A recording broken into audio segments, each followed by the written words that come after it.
Hello guys, what's up? So I'm back again for another tutorial video. So in this video, I will gonna show you how you can view your YouTube channel's total watch time hours. So if you are interested, then keep on watching. But before all that, if you are new to my channel, consider to like and subscribe for more videos like this, and also, you can comment down below if you have something that you want me to make a tutorial about. So without further ado, let's start the tutorial. So to view your YouTube channel's watch time hours, you will need to download YouTube Studio first. So YouTube Studio is an official app by YouTube used to manage your YouTube channel, such as editing your video, monitoring your channel performance, and this is also where you can view your channel's watch time hours. So to download the YouTube Studio, just go to your Play Store if you are on Android, and App Store if you are on iPhone. And once you're on your App Store or Play Store, you can now search for YouTube Studio.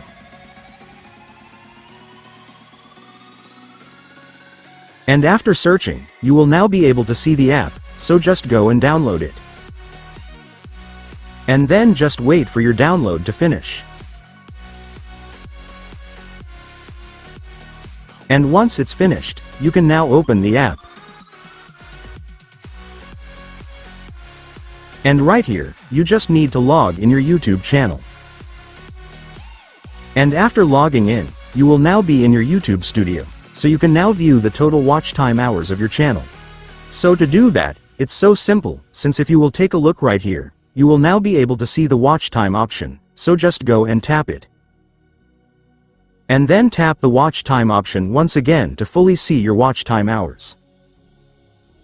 And after that, there it is guys, you will now be able to see your channel's watch time hours. But what you will see first is only your watch time for the last 28 days, so if you want to see your total watch time from the time you published your channel until now, then you will need to select the lifetime option. And after that, it's done. You will now be able to see the overall total watch time of your channel from the day it's published.